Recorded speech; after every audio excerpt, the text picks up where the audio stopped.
Hello everyone. आज का topic है संताल विद्रोह। 19वीं सदी के जनजातीय विद्रोह में सबसे महत्वपूर्ण विद्रोह संथाल विद्रोह था, जो 1855 से 1857 में प्रारंभ हुआ। संथाल जनजाति भागलपुर तथा राजमहल के बीच निवास करती थी। बाहरी लोगों के अन्याय तथा दमनपूर्ण व्यवहार से उनके अंदर बेचैनी बढ़ रही थी। संथालों ने 18वीं तथा 19वीं सदी के प्रारंभ में राजमहल पहाड़ियों के जंगलों की स्वयं सफाई की थी, परंतु अब बाहरी मैदान के जमींदार तथा साहूकार उनकी ज़मीन छल बल से हड़प रहे थे। इसके अलावा उन्हें अपनी ही ज़मीन का राजस्व देना पड़ रहा था, जिसका भुगतान नहीं करने पर कठोर दंड दिया जा रहा था। इन क्षेत्रों में रेलवे लाइन का कार्य प्रारंभ होने से भी वे आतंकित हुए थे, क्योंकि अधिकांश संथालों से जबरन बेगारी कराई जा रही थी और जिनको मजदूरी भी नहीं दी जा रही थी और जिनको दी भी जा रही थी वो बहुत कम थी। 1854 ईस्वी तक आते आते इन आदिवासियों का असंतोष चरम पर पहुंच गया। आदिवासियों के मुखिया ने बैठकों के माध्यम से विद्रोह की योजना बनाई।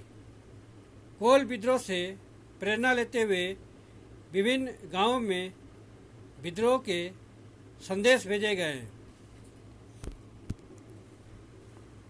30 जून 1855 ईस्वी को पूर्णिमा की अर्धरात्रि के समय भोगनाडीह में लगभग 400 गांवों से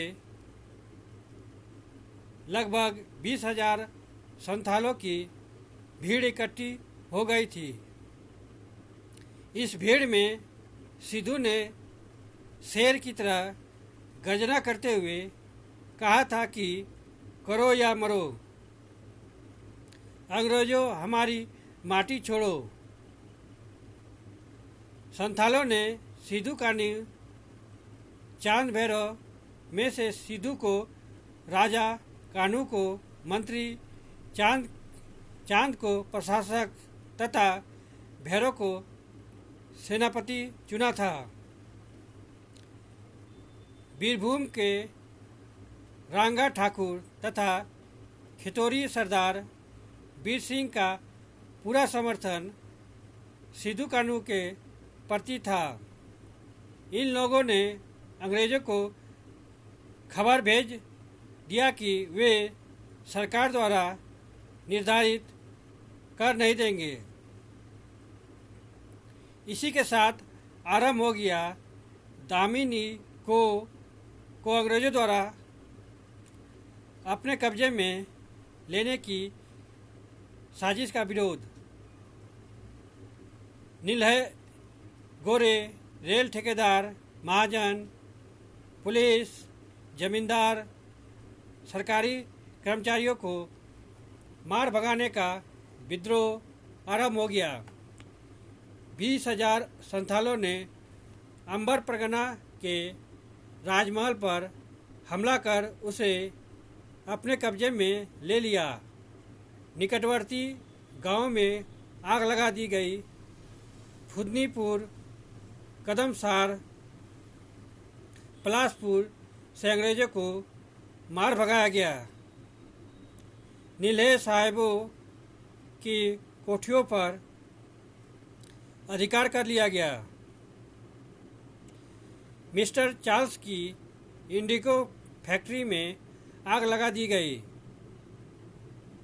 किंतु अंग्रेजों द्वारा किया गया प्रतिकार भी कमज़ोर नहीं था। मिस्टर टोगुट के नेतृत्व में 400 जवानों ने 11 जुलाई 1855 को मार्च किया और 13 जुलाई को कदमसार पहुंचा। वहां संथालों ने जब महेशपुर के राजा पर आक्रमण किया तो 7वीं नेटिव इन्फेंट्री ने 3000 संथालों को खदेड़ दिया। इस अवसर पर स्वयं चांद भैरव एवं सिद्धू कानू भी उपस्थित थे, किंतु वे बच निकले थे। अन्य 200 संथाली मारे गए थे। इसी तरह पश्चिमी पाकुड़ की नदी तराई के किनारे 200 जवानों ने आंदोलनकारियों को पराजित किया था। रघुनाथपुर में भी संथालों को हराया गया था और भोगनाडी को जला दिया गया था। अंग्रेजों ने चुन्नी मांझी की हत्या कर दी थी। इससे सिद्धू कानू का आक्रोश और अधिक बढ़ गया था। अब तो समस्त भागलपुर कमिश्नरी में मार्शल लॉ लागू कर दिया गया था।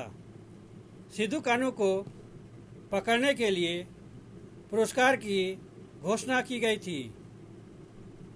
बरहाइट की लड़ाई में चांद भैरव शहीद हो गए थे। सिद्धू कानू अब 2 बच गए थे, जिन्हें पकड़ने के लिए सरकार का पूरा तंत्र लगा हुआ था। इनके विश्वस्त साथियों ने ही पैसों के लालच में आकर कानू को गिरफ्तार करने में मदद किया था। कानू ऊपर बांदा गांव में गिरफ्तार कर लिया गया था। बाद में बरहाइट में सिद्धू को भी पकड़ लिया गया था। दोनों भाइयों को जहां पकड़ा गया था वहीं तत्काल फांसी दे दी गई थी। 6 जुलाई 1855 को खुलेआम सिद्धू को बरहाइट में फांसी दी गई तो उसी दिन कानू को भी भोगनाडी में फांसी दी गई थी। जिस स्थान पर कानू को फांसी दी गई थी वहीं पर उसने दिघी के दरोगा महेश दत्त पर आक्रमण कर उसका सिर काट लिया था। कहा जाता है कि संपूर्ण विद्रोह काल में सिद्धू की पत्नी सुमी की भूमिका बहुत ही सराहनीय रही थी। वह कदम कदम पर विद्रोहियों की मदद करती थी। सिद्धू कानू को संथाल विद्रोह का महानायक कहा जाता है।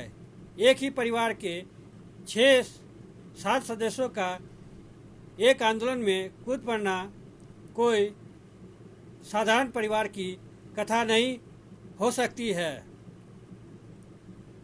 आज भी 1855-56 के शहीदों की जयंती संथाल हूल दिवस के रूप में मनाया जाता है।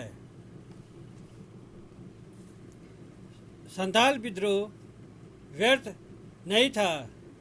इसके परिणाम स्वरूप 30 नवंबर 1856 को विधिवत संथाल परगना जिले की स्थापना हुई और इस जिले का प्रथम जिलाधीश था एशली इडेन। इन्हीं शब्दों के साथ मैं इस टॉपिक को यहीं पे विराम देता हूँ। अगर आप लोग को इस टॉपिक से संबंधित कोई प्रश्न हो तो आप लोग कमेंट बॉक्स में जाके अपना प्रश्न पूछ सकते हैं। Thank you. जय हिंद।